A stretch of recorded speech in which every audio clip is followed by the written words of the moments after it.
नमस्कार, स्वागत है एक बार फिर से अपने चैनल में आपको। और आज हम जो पढ़ने चल रहे हैं और वो क्या है, तो बेसिकली हम जो पढ़ने चल रहे हैं आज वो हम ट्रायल बैलेंस का न्यूमेरिकल पढ़ने चल रहे हैं। पिछली क्लास में हमने ट्रायल बैलेंस की थ्योरी डिस्कस की थी और थ्योरी पार्ट बहुत इंपॉर्टेंट होता है। जो लोग वीडियो स्किप करने जा रहे हैं तो पहले ध्यान से सुन लें, स्किप करने से काम नहीं चलेगा। थ्योरी पार्ट हमने समझ लिया, अब सीधे हम न्यूमेरिकल पे चलते हैं। न्यूमेरिकल पे हम क्या पढ़ेंगे, पूरी क्लास में क्या होने वाला है, ये हम पहले से ही आज बता देते हैं। तो देखिए, सबसे पहले हम पढ़ेंगे कि क्या क्या ट्रेडिंग के डेबिट साइड में कुछ आइटम्स जाने हैं, जो हम बाद में बताएंगे तो कंफ्यूजन होगा। तो पहले आइटम्स को की डिटेल हम क्लियर करते हैं, फिर बताएंगे ट्रेडिंग का फॉर्मेट और फिर बताएंगे ट्रेडिंग अकाउंट और पीएल अकाउंट में किस हिसाब से एंट्रीज होती हैं। तो अभी के लिए बस इतना ही और सीधे हम शुरू करते हैं। और सबसे पहला जो हमारे पास पॉइंट आने वाला है वो आने वाला है ओपनिंग स्टॉक का। किसका भैया? ओपनिंग स्टॉक का। ओपनिंग स्टॉक आएगा आपके पास, क्लोजिंग स्टॉक आएगा आपके पास, और जो है आपके पास बहुत सारी चीजें परचेज होंगी और ये सारी चीजें, इन सब को समराइज्ड करने का एक सीधा सरल शब्द हम जो कोर चीज हमारे पास होती है, हम क्या कहते हैं कि हम ये देखते हैं। कॉस्ट का मतलब पहले समझ लेते हैं। कॉस्ट का मतलब होता है लागत का। कॉस्ट का मतलब ये तो हिंदी शब्द हो गया। लागत का क्या तात्पर्य है? लागत का अर्थ ये होता है कि आपने किसी चीज को बनाने में आपका कितना पैसा लगा। तो कॉस्ट जो होती है, इस कॉस्ट में प्रॉफिट नहीं होता है, इस कॉस्ट में प्रॉफिट नहीं होता है, ठीक।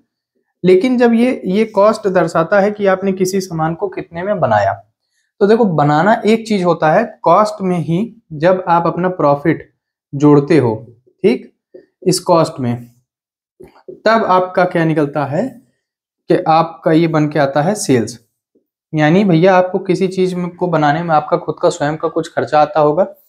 कोई भी मैन्युफैक्चरिंग करता होगा, किसी भी कंपनी का आप देखोगे, कोई भी सामान, उस अपने कॉस्ट में, उस लागत में वह आदमी अपना प्रॉफिट मार्जिन जोड़ता है और उसके बाद उस सामान को बेचता है। इसी के बेसिस पे हमारा जो है व्यापार काम करता है। सबसे सीधा सरल शब्द। ट्रेडिंग अकाउंट क्या है? ट्रेडिंग अकाउंट हमने पहले भी बताया था कि ट्रेडिंग अकाउंट कुछ नहीं, सिर्फ डायरेक्ट एक्सपेंसेस होते हैं। डायरेक्ट एक्सपेंसेस का मतलब क्या होता है कि जो बिजनेस की कोर एक्टिविटीज हैं। बिजनेस की कोर एक्टिविटी क्या है? बिजनेस की कोर एक्टिविटी है सामान को परचेज करना या मैन्युफैक्चरिंग कर रहे तो मैन्युफैक्चर करना और उसको बेच देना। तो भैया अब एक चीज बताओ, बिजनेस का जो मूल चीज है वो कैसे काम करेगा? तो बिजनेस का भैया देखो, जो मूल चीज है, जो बिजनेस का मूल प्रॉफिट होगा वो कैसे होगा? तो बिजनेस का जो मूल प्रॉफिट है वो होगा कि आपकी जो लागत आई है, ठीक, लागत आई है, उस लागत को आप जो सामान बेचा है उसमें से आप घटा दो। ये बीच का डिफरेंस क्या होगा? देखो भैया, जितना आप सामान लगाए उसमें कुछ ना कुछ प्रॉफिट जोड़ के ही सामान को बेचोगे, तो ये जो बीच का ये प्रॉफिट निकलेगा यही होगा मूल लाभ। और इसी मूल लाभ को हम क्या कहते हैं यहाँ पे? Gross profit. और ये ग्रॉस प्रॉफिट कहाँ निकलता है? फिर हमने बताया, सारी कहानी हम कर रहे हैं ट्रेडिंग अकाउंट की। तो यानी हम कुल मिला जुला के ट्रेडिंग को कल भी पढ़े थे। कई सारी टेक्निक्स हैं, आप कभी नहीं भूलोगे। सीधे सरल शब्दों में, ट्रेडिंग का मतलब, ट्रेड का मतलब व्यापार होता है। व्यापार का मतलब क्या होता है? परचेज सेल्स की एक्टिविटी। और कोई भी व्यवसाय, जब बिजनेस में जो भी व्यवसाय होता है वो क्या करता है बिजनेस में? वो सामान को या तो परचेज करेगा या तो मैन्युफैक्चर करेगा और उसमें अपना प्रॉफिट का मार्जिन जोड़ के जो है बेच देगा।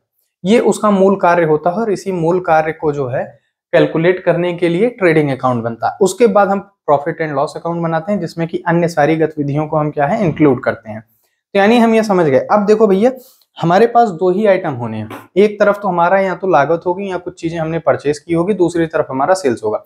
इसके अलावा ट्रेडिंग अकाउंट में कोई भी चीजें नहीं जाएंगी।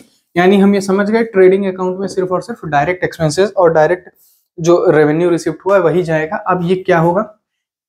तो देखो भैया, आप साल भर का सामान कैसे जोड़ सकते हो? देखो, आपने पिछली साल कुछ सामान जो है, जो परचेज किए होगे, आपके पास स्टॉक में रखा होगा, वो अभी बिका नहीं है।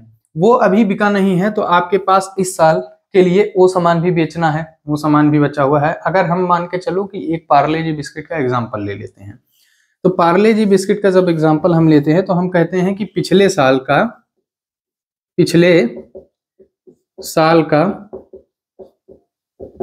1000 पैकेट बचा है। क्या है? 1000 पैकेट बचा है। और जब पिछले साल का 1000 पैकेट बचा है तो यानी इस साल इसको बेचोगे, ऐसा तो है नहीं पिछले साल का बचा है तो आप ले जाके फेंक दोगे, कूड़े में डाल दोगे। तो अब हमारा टारगेट होगा कि इसको इस साल जो है बेच देना है। पिछले साल हम एज्यूम कर लेते हैं कि अभी 2022 पिछला साल है, 2023 ये साल है, ठीक। अब ये पिछले साल का है, 2022 का है, तो ये 2023 में क्या हो जाएगा, कंटिन्यू हो जाएगा। आप इसको कूड़े में तो फेंकने दोगे। तो यानी हमारे पास क्या है कि 1000 यूनिट जो है पार्ले जी की एज इट इज उतर आई, ये हमको इस साल बेचना है भैया। ये तो पिछला हिसाब किताब हो। इस साल भी तो आप कुछ परचेज करोगे, कुछ मैन्युफैक्चर करोगे, जिसको जो है हमको इस साल बेचना होगा, क्योंकि 1000 से तो काम चलेगा नहीं। तो इस साल के लिए क्या होगा, इस साल के लिए ये क्या हो गया, ओपनिंग स्टॉक, ये हम छोड़ देते हैं। इसके अलावा क्या होगा, इसके अलावा भाई साहब हम कुछ सामान इस साल खरीदेंगे। अभी परचेज सामान भी हो सकता है, रॉ मटेरियल हो सकता है, ठीक। अगर हमने परचेज किया, मान के चलो पार्ले जी की फैक्ट्री के लिए, तो हम मैदा, चीनी, ये सब चीजें लेके आए, और इसमें जो है डायरेक्ट लेबर और डायरेक्ट एक्सपेंसेस हमने जो है अदर जोड़ दिए, ठीक। तो हमारा जो कॉस्ट होगा वो आ गया होगा कि कितने का पार्ले जी हमारे पास बन गया है। अब भैया कुछ सामान हो सकता है खराब होगा, कुछ सामान जब खराब होगा तो हम भैया उसको क्या करते हैं, जो सामान खराब होगा उसको वापस मान लेंगे, क्योंकि वो तो बनेगा नहीं। जैसे आपने मैदा 1 किलो लाया, 1 किलो मैदा लाया, उसमें से अगर कुछ खराब निकलता है तो आप कुछ पार्ट उसको लौटा दोगे, खराब चीज नहीं इस्तेमाल करोगे। तो उसका मतलब अगर कोई डिफेक्ट है तो जो सामान लौटाए हैं उतना सामान क्या हो जाएगा, कम हो जाएगा। तो इसलिए हम परचेज को जो रिटर्न हो जाएगा वो माइनस हो गया भाई साहब मेरे।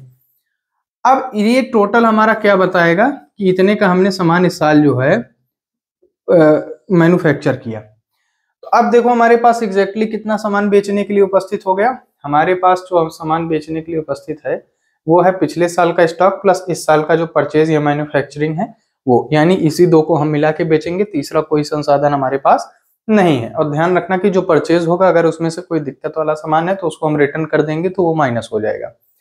अब ये इतनी चीजें हमारे पास आ गई। अब भैया ये कुल मान के चलते हैं कि 1000 यूनिट यहाँ थी और 1 लाख यूनिट यहाँ हो गई। अब 1000 यूनिट पहले की, 1 लाख यूनिट यहाँ की। अब हमारा टोटल हमको बेचना कितना था, 1,01,000 यूनिट, ठीक, क्योंकि ओपनिंग स्टॉक भी जोड़ ली और ये परचेज का। अब हम बेचना चाह रहे थे, गुरु इसको ध्यान से आप सुनिएगा, हम बेचना चाह रहे थे। अब हम बेचना चाह रहे थे तो अब हम हो सकता है जो भी बेचे होंगे, हो सकता है कि यहाँ सेल्स हुई हो, और सेल्स में जो हमारी सेल्स हुई हो, यानी जो हमने बेचा हो, वो 1,01,000 हम बेचना चाह रहे थे और 1,05,000 हम बेच लिए हो। कितना, 1,05,000। यानी हमारे पास बच कितना गया, हमारे पास भाई साहब 500 यूनिट अभी भी नहीं बिकी। तो 500 यूनिट जब नहीं बिकी तो ये 500 यूनिट को हम यहाँ से माइनस कर देंगे, ठीक, क्लोजिंग स्टॉक का जो कॉन्सेप्ट है।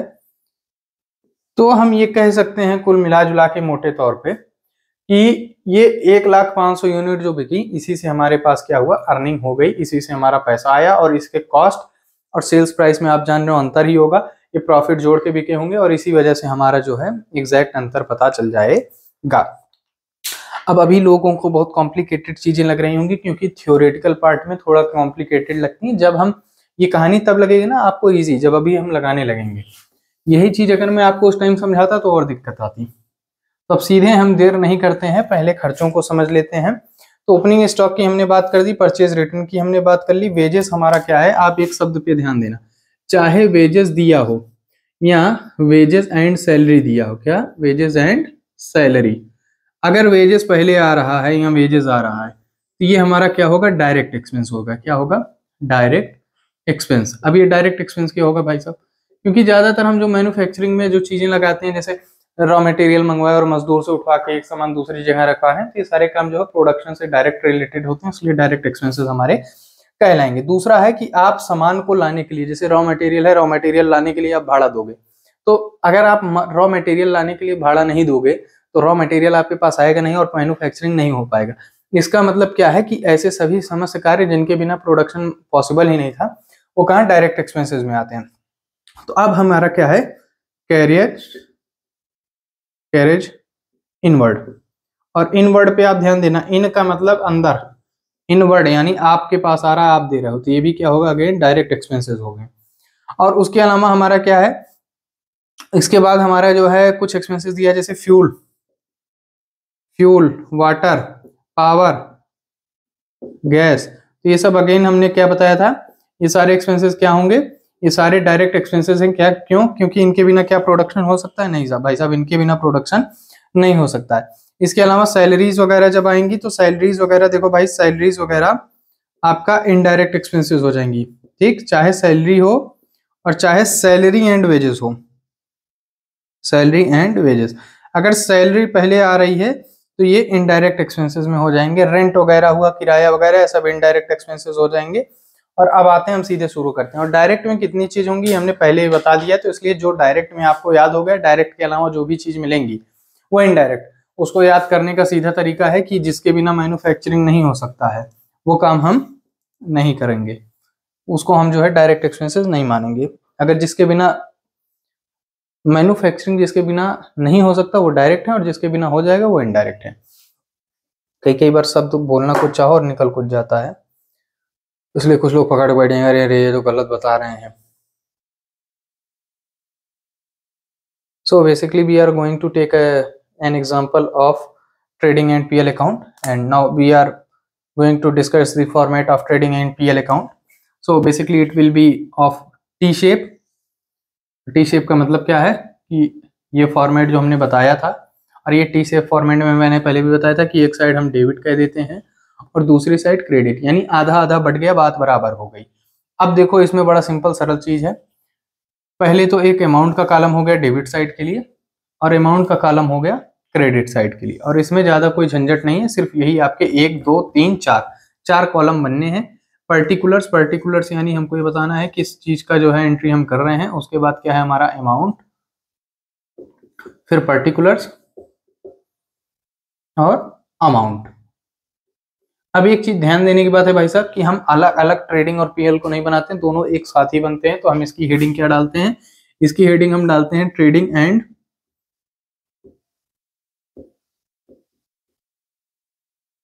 Profit and loss account.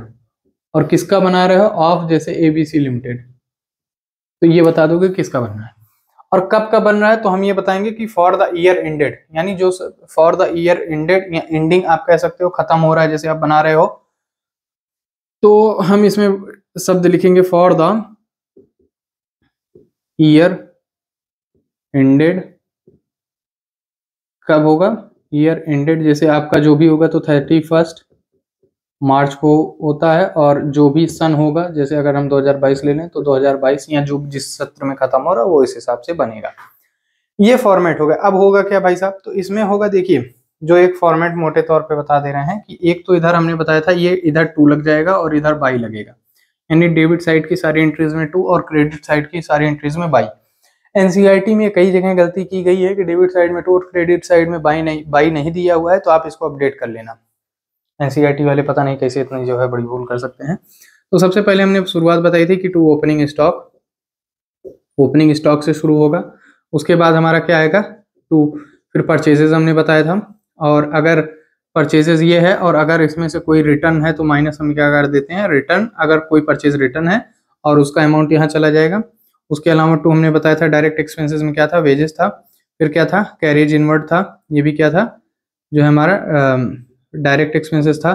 उसके अलावा इधर क्या था, इधर सिर्फ एक सेल्स आता है क्योंकि सेल्स के अलावा कुछ भी नहीं है, और अगर सेल्स में से कोई रिटर्न है यानी आपने किसी का सामान बेचा और वो वापस आ गया तो इन केस अगर कोई रिटर्न है तो माइनस सेल्स रिटर्न हो जाएगा। और उसके बाद क्या है यहाँ पे हमारा अमाउंट आ जाएगा। अब देखो भाई साहब सीधी सी बात है कि अगर आप प्रॉफिट में हो, प्रॉफिट का मतलब क्या है कि ये साइड क्या होती है लागत साइड होती है, और ये साइड क्या होती है कि आपने कितना कमाया आय वाली साइड है। तो सीधी सी बात है अगर आप प्रॉफिट में होगे तो आय वाली साइड क्या है ज्यादा होगी। तो अगर आय वाली साइड ज्यादा है, ये अगर ज्यादा है तो इधर क्या आ जाएगा, इधर आ जाएगा कि आपने प्रॉफिट कमाया। कितना प्रॉफिट कमाया है तो आपकी लागत जो है आपकी जो आय है उसमें से जितना घटाने पे आएगा अंतर वही आपका प्रॉफिट है। तो प्रॉफिट इधर आ जाएगा, तो हम क्या कहेंगे 2 ग्रॉस प्रॉफिट। अब 2 ग्रॉस प्रॉफिट हो जाएगा आपका, ये क्या होगा बैलेंसिंग फिगर होगा, और 2 ग्रॉस प्रॉफिट होगा तो जो कुछ भी होगा ये ग्रॉस प्रॉफिट आपका ये क्या होगा इसको एग्जैक्ट इक्वल कर देगा। और ग्रॉस प्रॉफिट यहाँ नहीं रहेगा, ग्रॉस प्रॉफिट जो है इसके बाद आपका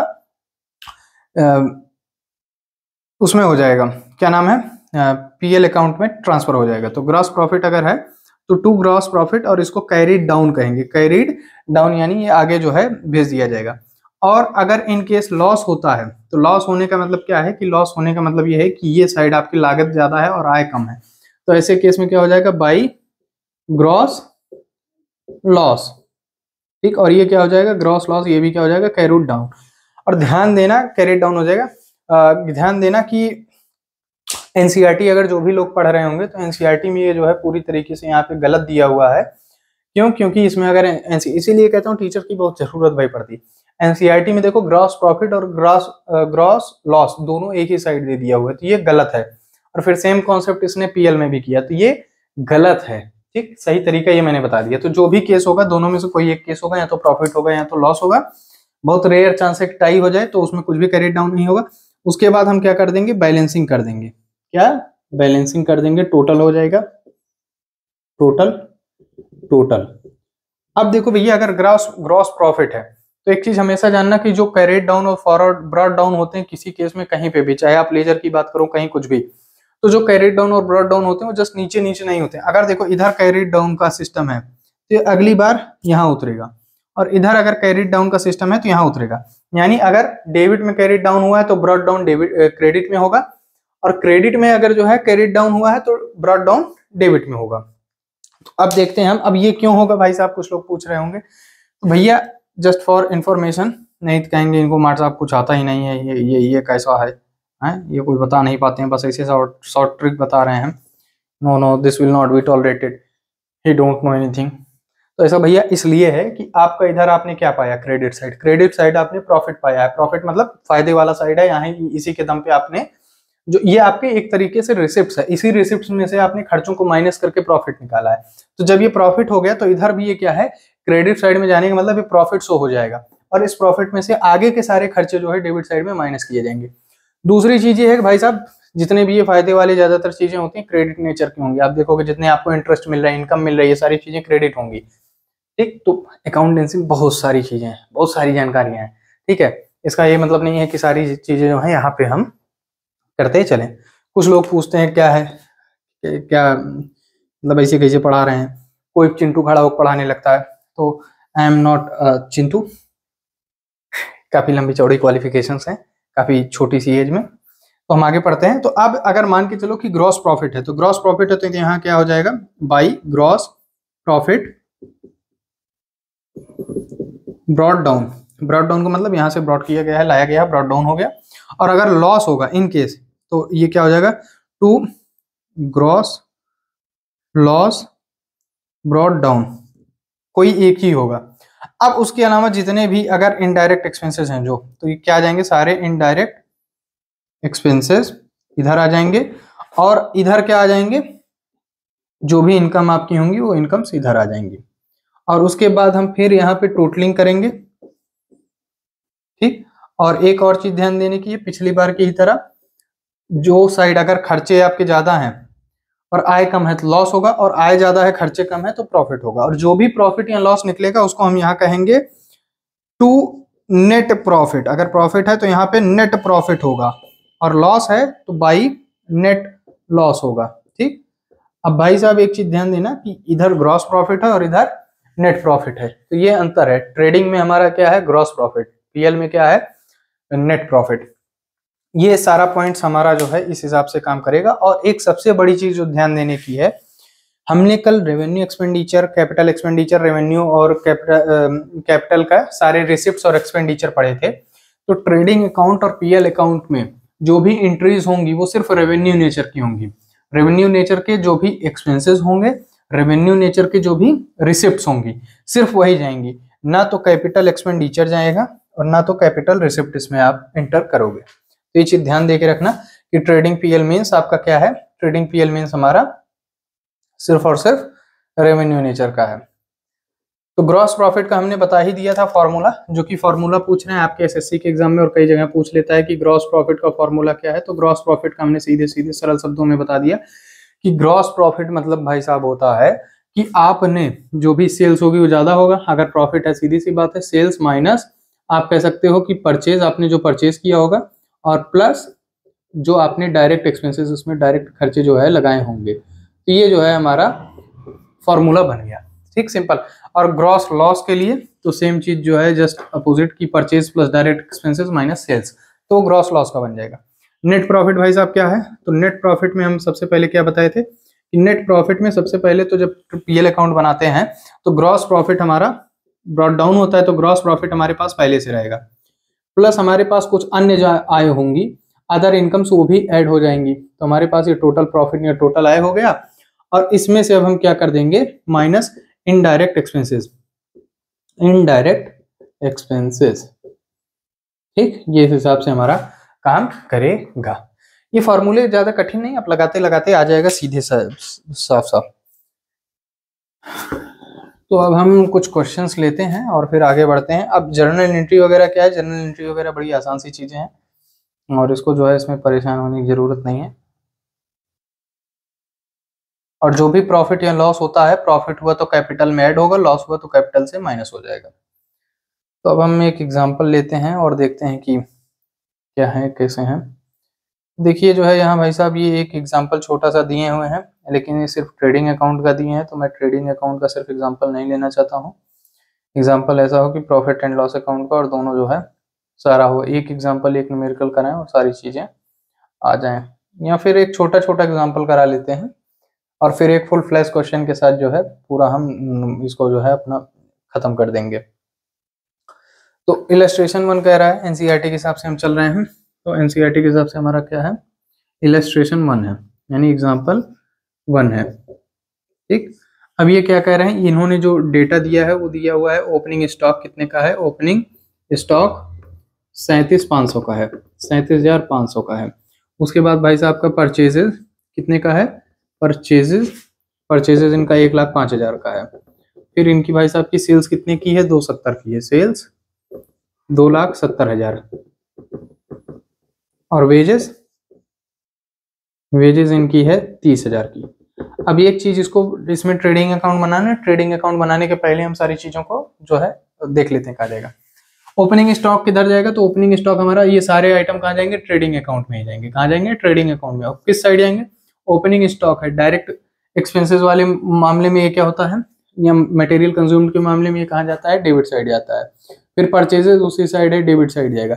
सेल्स है, सेल्स क्रेडिट साइड है। वेजेस क्या है, वेजेस डायरेक्ट एक्सपेंसेस हैं, डायरेक्ट एक्सपेंसेस तो डेबिट साइड जाएगा। तो यानी ये हमको मिल गया। अब हम ट्रेडिंग अकाउंट कैसे बनाते हैं पता ही है, टी शेप में बराबर किया, इधर अमाउंट का कॉलम कर लिया और हम सबसे पहले एंट्री करना शुरू करते हैं। तो क्या हो जाएगा, टू ओपनिंग स्टॉक कितने के चला जाएगा, ओपनिंग स्टॉक हमारा 37,500 का हो गया। फिर टू परचेजेस क्या आ गया, टू परचेजेस कितने का है, 1,05,000 का। फिर क्या आ गया, बाई सेल्स, सेल्स है क्रेडिट साइड जाएगा, बाई सेल्स कितने का है, 2,70,000 का। और फिर हमारे पास क्या आ गया, वेजेस, तो टू वेजेस। भैया एकदम डरने की बात नहीं, बहुत बेसिक बहुत सिंपल चीज है। अब कोई चिंटू को भी जुड़वा लो तो उसको पता है कि साफ साफ दिख रहा है भाई साहब, ये 1,05,000 ये सारे मिला के 2 लाख के अंदर अंदर है, ये अकेले 2,70,000 ज्यादा है, यानी क्रेडिट साइड ज्यादा है, सेल्स साइड ज्यादा है। तो पहले हम टोटलिंग कर लेते हैं, क्या कर लेते हैं, टोटलिंग कर लेते हैं, कितने की, 2,70,000 की, 2,70,000। अब भाई साहब देखते हैं हम, 270 हो गया। 270 होने के बाद हमारा जो है, अब आप डेबिट साइड देखो कितना है, तो 30 और ये 30, 60 जोड़ लेते हैं, वैसे ही नहीं जो है भैया, 35 35 70 और 2 72,500, 1,72,500 आएगा। कितना आएगा, 1,72,500, यानी 2,70,000 से हमारा क्या है, कम है। तो अब कितना कम है, 500, 9 में से 2 गए 7 और 16 में से 7 गए 9, ये 0, यानी 97,500 रुपए है। अब ये 97,500 क्या, बैलेंसिंग फिगर, और चूंकि ये खर्चे कम है आय ज्यादा है, इसका मतलब ये क्या हुआ, प्रॉफिट। कौन सा प्रॉफिट, चूंकि ट्रेडिंग अकाउंट है तो क्या बोला जाएगा, टू ग्रॉस प्रॉफिट। और क्या होगा, to gross profit carried down, कितना आ जाएगा, 97,500। अब भाई साहब आप दोनों साइड जोड़ के देखो, 2,70,000 आ रहा है हमारा। तो ये इस हिसाब से हम कुछ ट्रेडिंग अकाउंट को लगाते हैं। और अब हम चलते हैं कुछ अगले एग्जांपल के पास, जहां पे हम ज्यादा जो है पीएल पे फोकस करेंगे। पीएल अकाउंट का एक एग्जांपल ले लेते हैं, जिसके बाद ट्रेडिंग और पीएल का एक कंप्लीट क्वेश्चन करा दें। ये वीडियो शायद ज़्यादा लंबी हो जाएगी, तो इसलिए फुल फ्लैश क्वेश्चन जो है अगले हम उसमें करा देंगे, परेशान होने की बात नहीं है। तो हमारे पास अब जो एग्जांपल है वो है प्रॉफिट एंड लॉस अकाउंट का। तो देखो इसमें क्या दिया हुआ है, इसमें हमारे पास दिया हुआ है, रुक जाइए हम लिख देते हैं और फिर जो है आप लोग इसको देख लीजिएगा, नहीं एक एक अमाउंट बताएंगे तो जो है टाइम लंबा जाएगा। तो ये हमारे पास अमाउंट दिया हुआ है, और ये जो अमाउंट हमारे पास दिया हुआ है आप इसमें देख पा रहे हैं कि इसमें क्या चीज़ें दी हुई हैं। इसमें ग्रॉस प्रॉफिट सबसे पहले दिया हुआ है। ग्रॉस प्रॉफिट भाई साहब दिया हुआ है तो किस तरफ जाएगा, ये पीएल के क्रेडिट साइड जाएगा, ठीक, by gross profit brought down. Rent दिया हुआ है, इनडायरेक्ट एक्सपेंस डेबिट साइड जाएगा, खर्चा है। सैलरी दिया हुआ है, अगेन खर्चा है, खर्चा किधर जाएगा, डेबिट साइड जाएगा। दूसरी चीज क्या है, कमीशन पेड, कमीशन पेड है, आपने कमीशन दिया है, खर्चा है, डेबिट साइड जाएगा। एक शॉर्टकट बता देते हैं समझने के लिए, जर्नल एंट्री में जो चीज डेबिट होगी, जर्नल एंट्री में जो चीज डेबिट होगी वो यहाँ डेबिट साइड आएगी, चाहे ट्रेडिंग की बात हो चाहे पीएल की बात हो। और जर्नल एंट्री में जो चीज क्रेडिट होगी वो ट्रेडिंग और पीएल के क्रेडिट साइड आएगी। तो यानी अगर आपको जर्नल एंट्री आ गई, ट्रेडिंग पीएल का कोई लफड़ा नहीं है। जैसे अगर हम बात करते हैं रेंट की, तो रेंट की एंट्री क्या होती है, रेंट का एंट्री होता है जैसे रेंट पेड, तो rent account debit to cash account, rent क्या होता है, डेबिट होता है वहां पे। यहाँ पे भी रेंट क्या है, ट्रेडिंग पीएल के डेबिट साइड में जाएगा। क्यों जाएगा ये दूसरी, ये बाद में बताएंगे, अभी के लिए इतना ही है। और जिनको जानना है तो वो कंफ्यूज ना हो, बस जस्ट फॉर काइंड इन्फॉर्मेशन कि हम जब पीएल में चीजों को डालते हैं तो अगेन उनकी एंट्री होती है, और उसकी एंट्री जो है इस तरीके से होती है कि profit and loss account debit to rent account. बहुत सारे कॉन्सेप्ट हैं, बहुत सारी चीजें हैं, बहुत सारी कॉन्सेप्ट क्लियरिटी है, लेकिन आपके लेवल पे कितनी जानकारी चाहिए वो सिर्फ उतनी देनी है। ये बीच बीच में बताना इसलिए इंपॉर्टेंट होता है क्योंकि कई लोग बकरी जैसा मुंह उठा के बोलते हैं अरे इनको कुछ नहीं आता, कैसे आता है, कैसे क्या होता है। 150 कॉन्सेप्ट एंड 150 कॉन्सेप्ट बता दें, सोते हुए जनरल एंट्री बता दें। तो इंटरेस्ट पेड ऑन लोन, तो इंटरेस्ट पेड किया है यानी खर्चा है, ये अगेन डेबिट साइड जाएगा। इनडायरेक्ट एक्सपेंसेस है, advertisement, indirect expenses. Discount receive, discount आपको मिल रहा है, आपको मिल रहा है तो क्या है, आपको मिल रहा है तो यानी आपके लिए फायदा है, फायदा यानी आय के रूप में हो जाएगा, तो क्या हो जाएगा, credit side. Printing and stationery debit, इधर चला गया। लीगल चार्जेस डेबिट साइड जाएंगे पीएल के। बैड डेब्ट्स, ये डेबिट साइड आपका चला जाएगा, बैड डेब्ट्स का काम, ठीक। अच्छा, बैड डेब्ट्स के साथ एक और समस्या है कि बैड डेब्ट्स आपका जो है वहां पे इसको हम बैड डेब्ट्स को डेटर में से भी माइनस करते हैं जब बैलेंस शीट बनेगी, तो ये चीज ध्यान रखने की। उसके बाद डिप्रिसिएशन आपका खर्चा है, डेबिट साइड जाएगा। इंटरेस्ट रिसीव्ड, इंटरेस्ट आपको पैसा मिल रहा है, फायदा मिल रहा है, ब्याज मिल रहा है आपको, ये भी क्या हो जाएगा, क्रेडिट साइड जाएगा, आय है। लॉस बाई फायर, आपका जो है फायर से नुकसान हो गया है, तो लॉस बाई फायर, तो ये आपका नुकसान हुआ है, इस वजह से ये भी क्या है, एक खर्चा ही है, और ये खर्चा क्या, नुकसान माना जाएगा, लॉस यानी नुकसान, डेबिट साइड जाएगा। तो ये हमारा जो पूरा है मामला यहाँ पे बन गया। अब हम इसका बड़े आसानी से ट्रेडिंग और पीएल तो इसमें बनना है, ट्रेडिंग पहले से बना के दिया हो ग्रॉस प्रॉफिट, तो हम सीधे इसका ट्रेडिंग अकाउंट बना लेते हैं, सॉरी पीएल अकाउंट बना लेते हैं, ट्रेडिंग पहले से बना हुआ है। तो सबसे पहले क्या करेंगे, बड़े आराम से हम फॉर्मेट अपना आप बना लेना भैया, ऊपर लिख लेना profit and loss account for the year ended, और ये और उसके बाद बड़े सिंपल हाफ किए डेबिट साइड के लिए, क्रेडिट साइड के लिए, particulars, amount credit side, debit side, सीधे धड़ाधड़ जो है हम खर्चे करते हुए चल रहे हैं।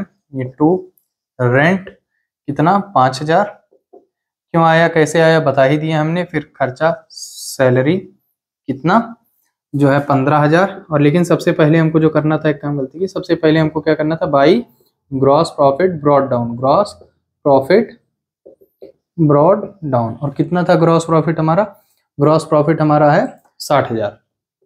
उसके बाद अगला क्या दिया था पॉइंट, तीसरा है कमीशन पेड, कमीशन पेड यानी हमने पे किया है, तो टू खर्चा है, फिर अभी बताया ही था कैसे होगा, टू कमीशन पेड कितना दिया हुआ है, 7000।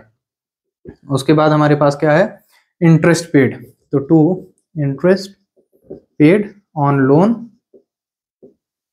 कितना अमाउंट दिया, इंटरेस्ट पेड ऑन लोन हमारा 5000 है। और उसके बाद हमारे पास क्या है, एडवर्टीजमेंट एक्सपेंस है, अगेन टू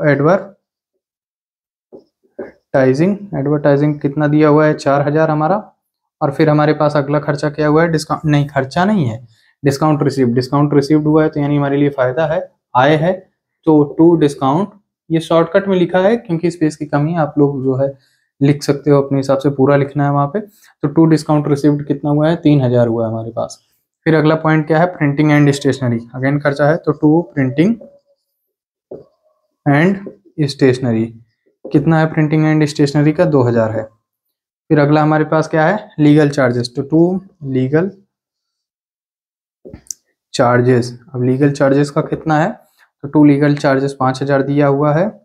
फिर हमारे पास क्या है, bad debts, to bad debts, और बैड डेप्स कितने का दिया हुआ है, 1000 का दिया हुआ है। फिर हमारे पास क्या है, डेप्रीशिएशन, डेप्रीशिएशन अगेन खर्चा है, तो टू डेप्रीशिएशन, डेप्रीशिएशन कितने का है, 2000 का है। और हमारे पास फिर क्या है, इंटरेस्ट रिसीव्ड, तो आय मिली हुई है हमको, इंटरेस्ट मिला हुआ है तो ये आय हो जाएगा, तो इंटरेस्ट रिसीव्ड क्या हो जाएगा, आय 4000 इधर। इंटरेस्ट पेड होता या सिर्फ इंटरेस्ट होता तो हम खर्चा मानते। उसके बाद लॉस बाई फायर है, लॉस बाई फायर अगेन खर्चे में चला गया, और हमारा जो है 3000 ये आ गया। अब यहाँ पे हमको जो है टोटल कर लेना चाहिए, तो सीधे से हम देखते हैं 67,000 इधर का आ रहा है, इधर का कितना आ रहा है, इसको हम जोड़ लेते हैं। तो 5000, 15000, 15 5 20,000, 20 5 27, 7 27, 27 5 33, और 33 नहीं, 27 32 होगा, तो 32 और 32 4 36, 36 37 38, 38 और इधर 43, 43 1 44, 44 2, 44 2 46, 46 3 49, 49,000 इधर आ रहा है, और इधर 67,000 आ रहा है। 67,000 मतलब टोटल हम कर लेंगे टोटलिंग, और क्या 67,000। अब भैया इधर कम पड़ रहा है, इधर कम पड़ रहा है, तो क्या हो जाएगा, तो टू नेट प्रॉफिट, और नेट प्रॉफिट कहाँ जाता है, टू नेट प्रॉफिट, तो ट्रांसफर टू कैपिटल अकाउंट, कहाँ है, कैपिटल अकाउंट, कितना है भैया 67,000 में से इधर के सारे खर्चे घटा दो, तो 67,000 में से 49,000 घटा दोगे तो 49 10 10 20 और 2 कम, लगभग 18,000 होना चाहिए, हाँ 18,000 है, 18,000 रुपए का हमारा प्रॉफिट हो गया। तो ये हमारा क्वेश्चन इस हिसाब से कंप्लीट हो गया, बहुत ही बेसिक है। अगर आपको जर्नल एंट्री आती है लेजर, मैंने कई सारे प्रोसेस बता दिए हैं, शॉर्ट ट्रिक पता है कि आपको सिर्फ एग्जाम पॉइंट ऑफ व्यू से निकालना है तो आपके पास दिया हुआ है, और अगर आपको जो है करना है दूसरे तरीके से पूरा सॉल्यूशन करना है तो भी बता दिया है। धैर्य पूर्वक अगर आप देखेंगे, जैसे फाइनल अकाउंट है, सबसे इंपॉर्टेंट चीजें आपको हर जगह पूछी जाती है, अगर आप अभी तक वीडियो में बने हैं तो बहुत अच्छी बात है, और इसको अगर हम कर रहे हैं धैर्य पूर्वक तो आएगा। और ये सब बड़े टॉपिक्स हैं, तो कम से कम जो है हमको टॉपिक है इसको कवर करने में 3 से 4 दिन क्लासेस कम से कम लगेंगी। तो आज के लिए इतना ही, अगली वीडियो में हम पूरा क्वेश्चन 1 जो है उसको लेंगे। तब तक के लिए थैंक यू वेरी मच, मिलते हैं अगले वीडियो में।